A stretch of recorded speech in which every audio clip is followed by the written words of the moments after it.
കരുൺ ഇപ്പോൾ മൃതദേഹം തിരുവനന്തപുരം വിമാനത്താവളത്തിലേക്ക് എത്തിച്ചിരിക്കുകയാണ്. അന്ന് സൂചിപ്പിച്ചതുപോലെ തന്നെ അങ്ങേയറ്റം വേദനാജനകമായ ഒരു കാത്തിരിപ്പിന് ശേഷമാണ് രഞ്ജിത വീണ്ടും ജന്മനാട്ടിലേക്ക് മടങ്ങിയെത്തിയിരിക്കുന്നത്.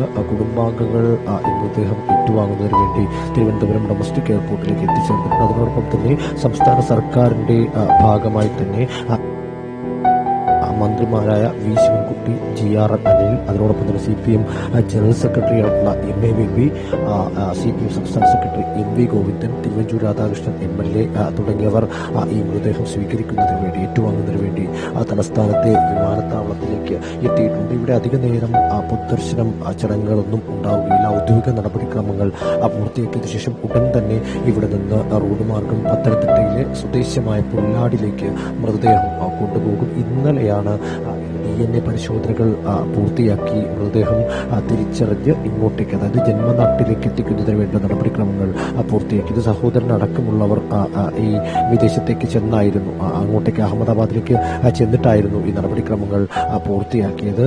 ശേഷം ഇന്നിപ്പോൾ 6:50 വിമാനത്തിൽ മൃതദേഹം ഇവിടേക്ക് എത്തിച്ചേർന്നിരിക്കുന്നു. ഇപ്പോൾ ഇവിടെ ഏകദേശമൊക്കെ നടപടിക്രമങ്ങൾ അതിന്റെ അന്തിമഘട്ടത്തിലേക്ക് കടക്കുകയാണ്. സുഹൃത്തുക്കൾ, ഏറ്റവും അടുത്ത സുഹൃത്തുക്കളും ബന്ധുക്കളും മാത്രമാണ് മൃതദേഹം ഏറ്റുവാങ്ങുന്നതിന് വേണ്ടി ഇവിടേക്ക് എത്തിച്ചേർന്നിട്ടുള്ളത്. നേരത്തെ സൂചിപ്പിച്ചതുപോലെ തന്നെ പുല്ലാടിലേക്ക് ഏകദേശം 10 മണിയോടുകൂടി മൃതദേഹം എത്തിച്ചേരും. മൃതദേഹം പുല്ലാട് എത്തിച്ചേർന്ന ശേഷം പുല്ലാട് ഈ രഞ്ജിത പഠിച്ച സ്കൂളിൽ, ശ്രീ വിവേകാനന്ദ ഹൈസ്കൂളിൽ 11 മണി മുതൽ 2:30 വരെ പൊതുദർശനമുണ്ടാകും. അതിനുശേഷം വൈകുന്നേരം 4:30 മണിയോടുകൂടി വീട്ടുവളപ്പിൽ സ്വന്തം വസതിയിലാണ് ഈ മൃതദേഹത്തിന്റെ സംസ്കാര നടപടിക്രമങ്ങൾ നടത്തുക.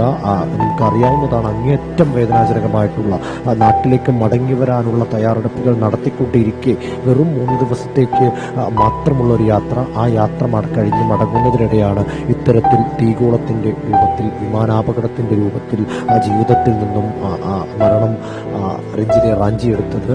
ഇപ്പോൾ മൃതദേഹം ഇവിടെ നിന്ന് എടുക്കുകയാണ്, തിരിച്ച് നാട്ടിലേക്ക് കൊണ്ടുപോകുന്നതിന് വേണ്ടി മൃതദേഹം ഇവിടെ നിന്ന് എടുക്കുകയാണ്. നേരത്തെ സൂചിപ്പിച്ചതുപോലെ തന്നെ ഒട്ടും അമാന്തിക്കാതെ, ഒരു തരത്തിലും സമയം കളയാതെ ഇവിടെ നിന്ന് മൃതദേഹം ജന്മനാട്ടിലേക്ക് പുറപ്പെടുകയാണ്. പണി പൂർത്തിയാകാത്ത വീട്ടിലേക്ക്, സ്വന്തം വീട്ടിൽ കിടന്നുറങ്ങണമെന്ന ആഗ്രഹം പൂർത്തിയാക്കാതെ ആ പഴയ വീട്ടിലേക്ക് തന്നെ അമ്മയെയും 2 മക്കളുടെയും അടുത്തേക്ക് രഞ്ജിത മടങ്ങിയെത്തുകയാണ്. അവർ ഇക്കഴിഞ്ഞ 11 ദിവസങ്ങൾ കടങ്ങിയെത്തുന്നതും കാത്തുകൊണ്ട്